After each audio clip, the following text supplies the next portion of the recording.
Do you need a PowerPoint? Oh, okay. Paul, it ends up you do need a PowerPoint. Okay.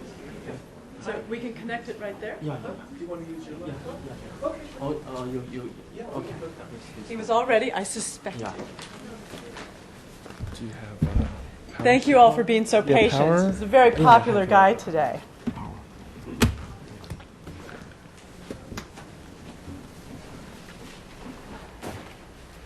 We'll let him breathe a moment.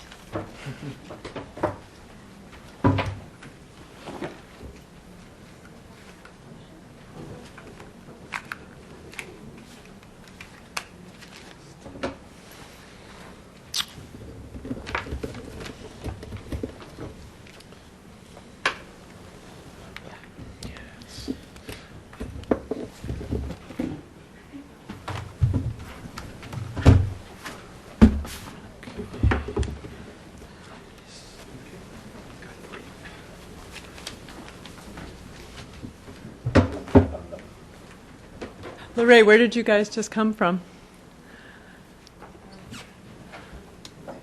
Where? Brookings, okay.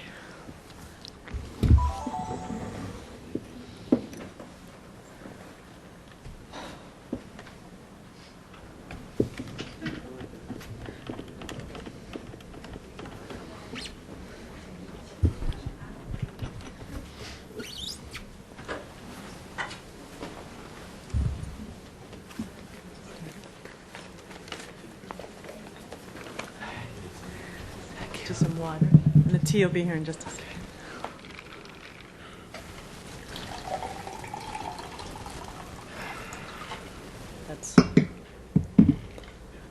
This isn't everyone. This is just so many people. So I just want you. There's more people.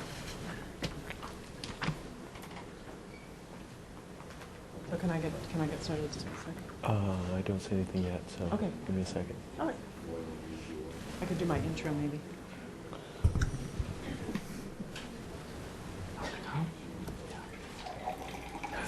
Yeah.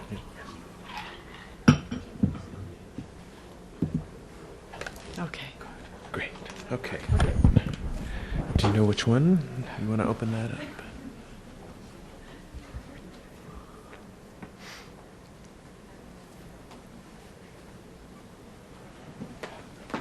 Okay. Do the intro. Okay.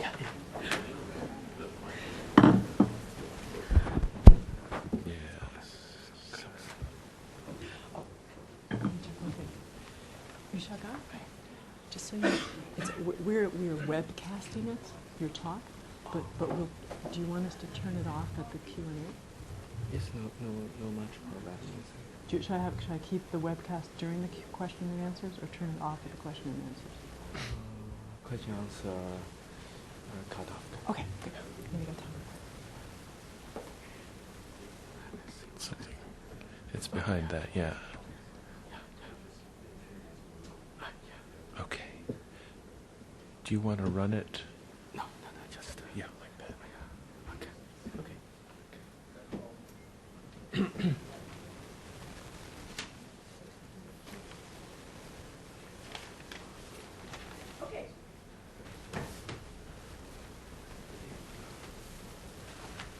Good afternoon. Thank you very much for your patience as I was mumbling a little bit beforehand. Yu Xiaogang has been a busy guy, and I was trying to see if he had running shoes on, because I know that he's been going to and speaking at many places over the past week. But before I introduce him, I want to welcome you all to the Woodrow Wilson Center. Some of you are new here, so let me tell you that the Wilson Center was created in 1968 by Congress as a memorial to our 28th president, who was our only PhD president. He was a scholar and a policymaker. And in his spirit, we bring together the policy and the scholarly communities to discuss issues and exchange things regarding foreign policy. I coordinate here the China Environment Forum. I've been here, I just realized this, 7 years. 7 years I've been putting on meetings, putting out publications, organizing study tours to try to bring together U.S. and Chinese government, NGO, and research communities to try to work on China's environmental problems. In great part because of my own interest, a lot of China Environment Forum work has been working with environmental NGOs in the U.S. and China. I'm going to tell a little story real quick. Back in 2000, I brought a group of of mainland Chinese, Hong Kong, and Taiwanese environmental NGOs and journalists to the States to have kind of an exchange and to help me set up a workshop in Hong Kong. And this workshop in Hong Kong in 2001 was the first time that anyone brought together Taiwanese, Hong Kong, and mainland greenies. And what was really intriguing, though, the 13 mainland folks, the NGOs that I brought, most of them had never met. I got to be a matchmaker for mainland NGOs because the movement, well, in the beginning there wasn't really a movement of NGOs. In 1994, the government allowed people in China to register non-governmental organizations. And the first one to register was Friends of Nature, a green group. And this group that was the opening. In many ways, I mean, I've been watching this movement for the last 7 years in particular, and it's the environmentalists that have really started opening up civil society in China. Now, initially, a lot of the green groups really focused on very non-confrontational topics, environmental education, animal protection. But over time, and in great part due to there's been a lot of international partnerships, a lot of Conservation International, World Wildlife Fund, a lot of international NGOs have partnered with mainland groups in their work, giving them financial support. And what's been intriguing to me is in the last couple years, starting to see a lot more innovation and pushing the envelope. And there are groups that help pollution victims in China, kind of lobbying, giving assistance to the government and shaping policies, pushing for transparency in dam building, and notably, and this is something that Yu Xiaogang will talk about today, doing things to empower local people in managing their own natural resources. And what people like Yu Xiaogang and others are doing, these aren't protest movements, it's not anti-government, it's really just helping, the people really, support the laws that exist on the books in China. A few years ago, I often joked that I knew every environmental NGO activist in China, and it was true. But in some ways I'm kind of bummed, but actually more happy to say I don't know them all anymore. I know of most of them because my project, I gather a lot of information on the greenies in China, but there are about 2,000 registered green groups in China and probably the same number unregistered groups. But what I am happy to say is that I do know Yu Xiaogang, and I'm honored to know Yu Xiaogang, an extraordinary environmentalist, and he was recognized as such this week by the Goldman Environmental Prize, the winner from Asia. And if you're not familiar with the Goldman Environmental Prize, you should go online and check it out. There are 5 other winners from around the globe. It's a prize that's given, it's been given for the past 17 years, and I am thrilled that Yu Xiaogang is a winner. And he's going to talk about what he does. I mean, my intro, the reason I wanted to give him a little context to show you that there is now an environmental movement in China, and Yu Xiaogang is one of the people that's really has been making it a movement in the last few years. So Yu Xiaogang, I'd like to invite you to tell some stories about what you do, and also, can we welcome him? Congratulations on getting that prize.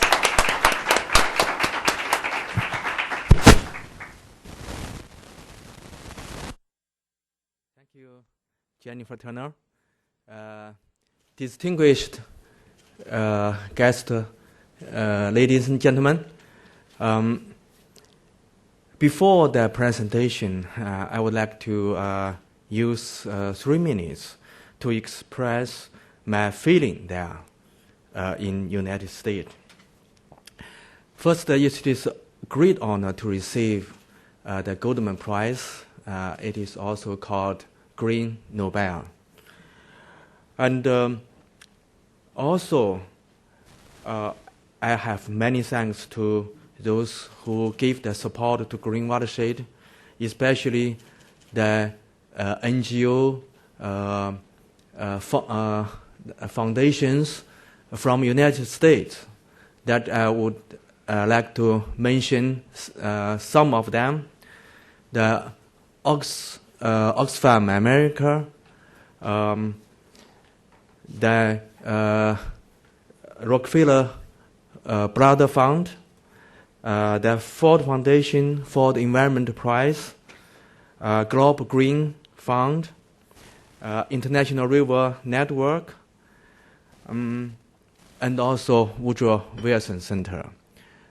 We really appreciate this support, and this support is very important to Chinese NGOs to understand the international environmental issues.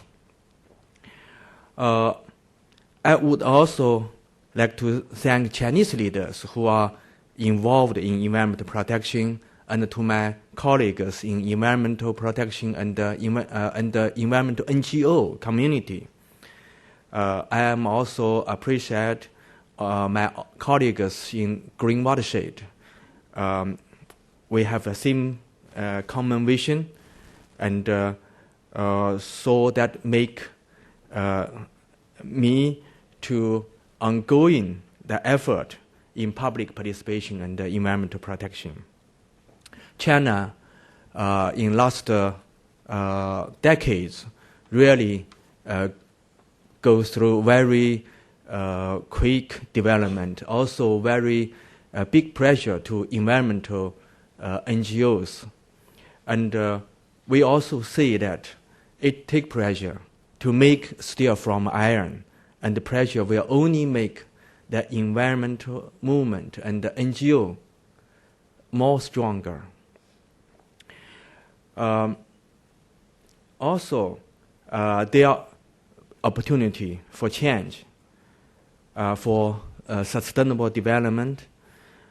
One important mission of the Chinese environmental NGO is to help empower the people, the general public, and increase their capacity to the environmental management and environmental protection. And in the past years, Green Watershed is respond to these needs, and we will continue to do so. Today, we can see that there is the hope in the horizon. In the past, the environmental has been seen as tool for economic development, as noted in the recent Environmental Congress in Beijing. And we now realize that sacrificing environment for economic development is not a sustainable way in China. So in the Congress, we also recognized the public participation. So we can say that it is a great hope that China, through the public participation and the long-term vision of the Chinese government, we will soon see the breakthrough in environmental protection in China. Now I would like to give the small presentation in the civil society in China, watershed management, the case from local. I will introduce what we do in the river protection.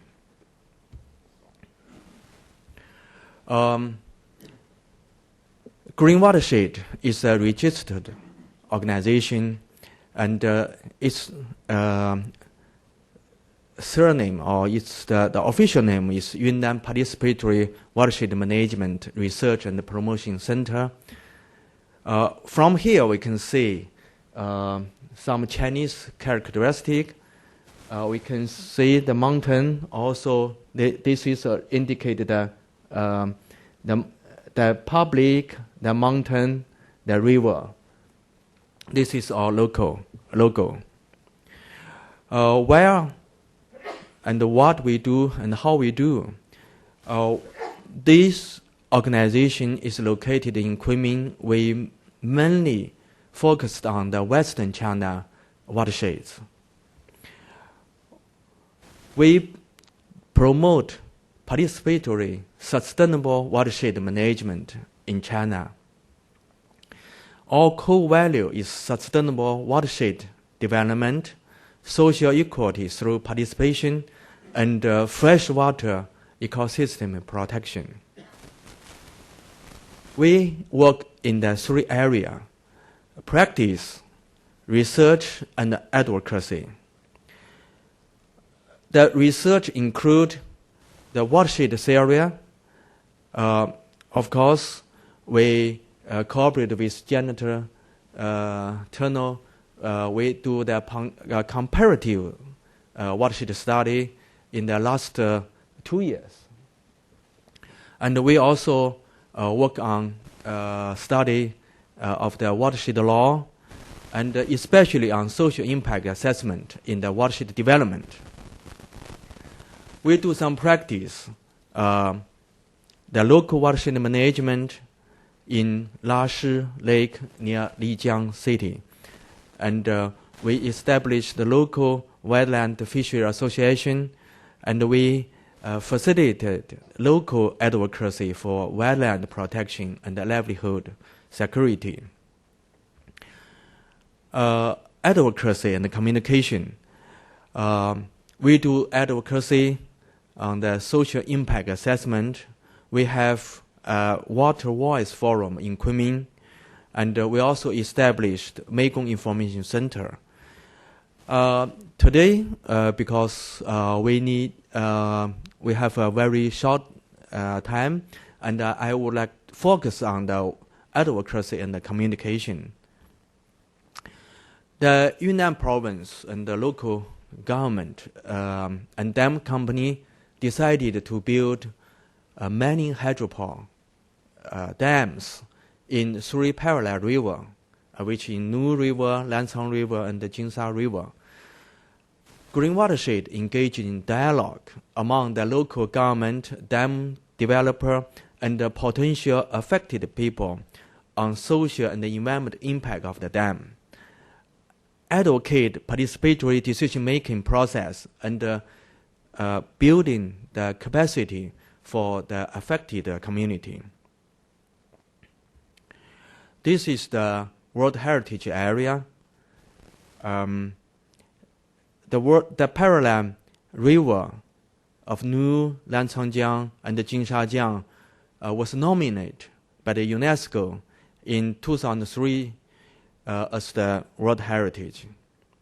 And you can see each dam, each river is already planned 14 or the 13 dams. For example, in Nujiang, 13 dams. This is Lancangjiang, 14 dams, and Jinshajiang, 14 dams. Green Watershed would like to facilitate the dam dialogue and also on the multi-level to improve the decision-making. We advocate this kind of decision, the better decision on the several levels. For example, in philosophic level, how we consider how dam development aim can related to human common aim and related to nature. We also dialogue on the strategic level, like how the dam building can follow the smart and sustainable development, and how the people centered and can be overall related to overall development, and finally realize the multi-level, values. We also dialogue on the planning level. For example, the strategic environment development planning of the watershed and the integrated social, economic, and environmental development, and how the relation between the urban and rural interregional economic, social, human, natural, domestic, international, peaceful development. This is also the Chinese government promote so-called scientific development concept. We also dialogue on the project level. For example, the financial, technique, feasibility, environmental impact assessment, social impact assessment. Now we also focus the indigenous impact assessment, the resettlement plan assessment, and also risk and the disaster assessment, etc. We also promote the good governance, how the dam decision-making process can be more participatory, transparent, equal-based negotiation, and responsibility. We can give you a small case of the social impact assessment on Manwan Dam. Green Watershed participate won a dam social impact assessment in 2001 to 2002. We call this participatory social impact assessment. What the methodology we use is not only the expert or the official to do the assessment. We involved more people, local people, participate in this assessment. This is also the first case done by a Chinese NGO. And the project involved and was driven by affected community. And also is designed to enable the villagers' voice to be heard.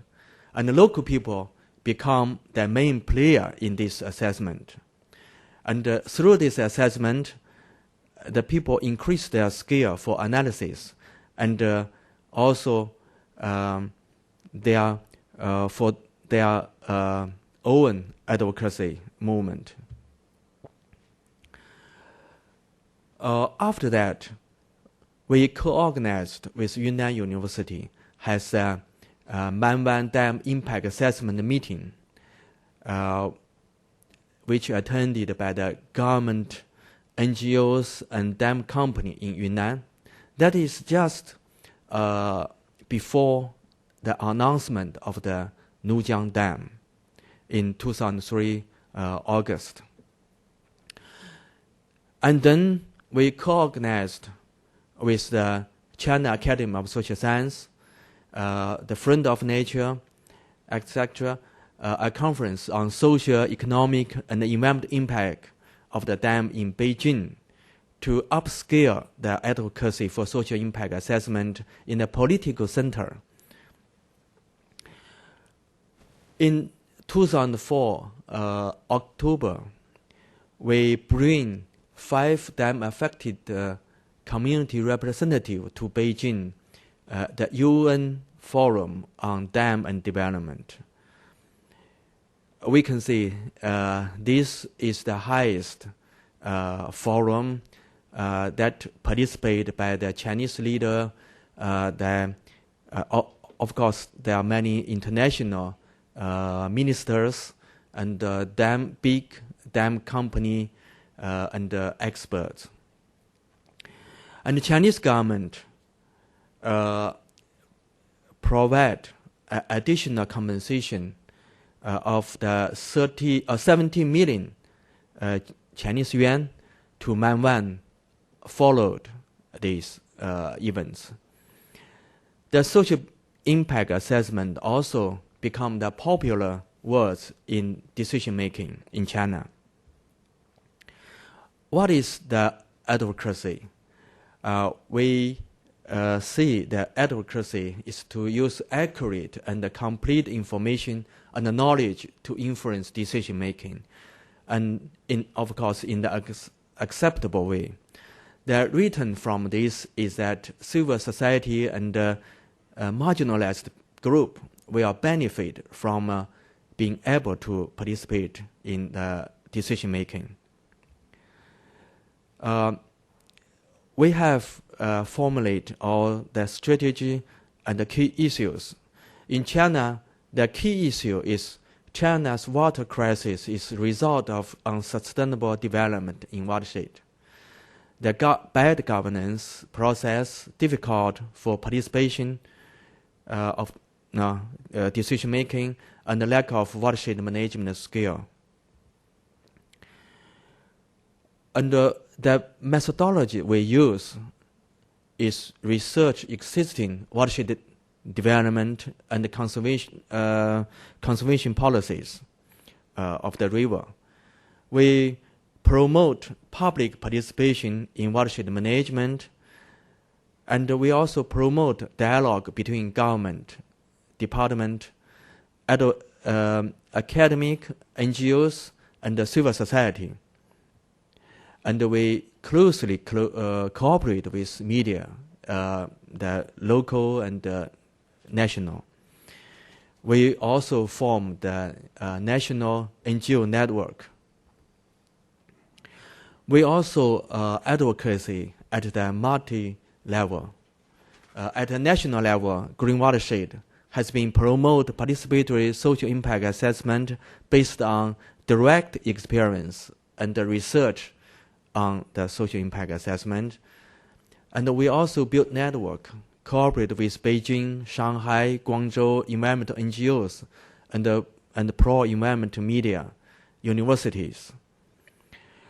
We also organize or participate in national level NGOs, governmental, academic conference, and a forum to advocate social impact assessment. At the local level, we try to increase the public awareness on the watershed protection, and by establishing a communication platform, the public has the right to know, we think, about the important environmental decision. We also build the dialogue platform and promote dialogue between the government, civil society, and academic and the community people. We also try to use this forum, strengthen the NGO network. We have several forums in the of the water voice in 2003 to 2004. We have talked about local lake, Dianchi Lake. We talk about comparatively of the issue in Dianchi Lake and Biwa Lake in Japan. And we have Lanchang Meigong River, and many Chinese people think Lanchang River and Meigong River are two rivers. And actually that is the one river, it's the international river. So any impact of the upstream will also impact the downstream. We also have the forum on Nujiang River, named Need Thoughtful and Participatory Planning. We also have the organic farming in watershed, the common interest for farmer and the consumers. We have the people's voice, we call it the photo voice. The people use the photo, use the camera to voice their concerns. We also participate in the regional and the international advocacy. In the international level, Green Watershed joined with international civil society, NGO, and the people's organization in advocating WCD report. And Green Watershed translate WCD citizen guide and use it to advocate in China. Green Watershed also participate in the annual meeting of the UNEP Dam and Development Forum from 2002 to 2004.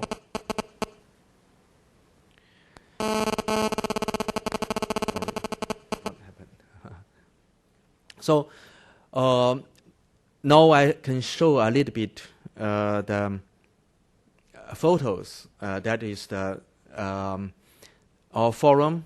This is Lanchang and Meigong share benefit and cost. This is the poster of the water forum, and this is for Nu River. We call need thoughtful and participatory planning.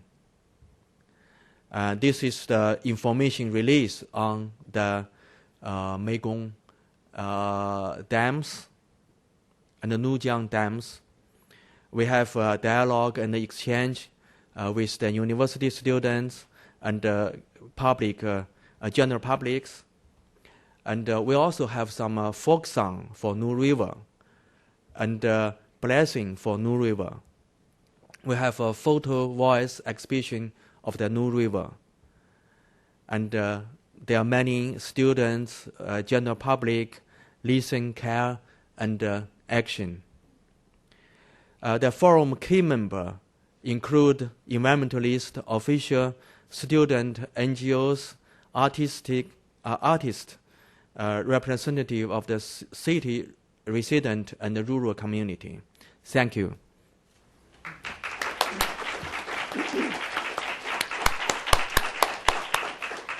Now I would like to take some questions. questions. Yeah. I'll ask my interns to each grab a mic on the side. And and when you ask your question, if you don't mind saying your name and affiliations. He wants to know everyone that's out there.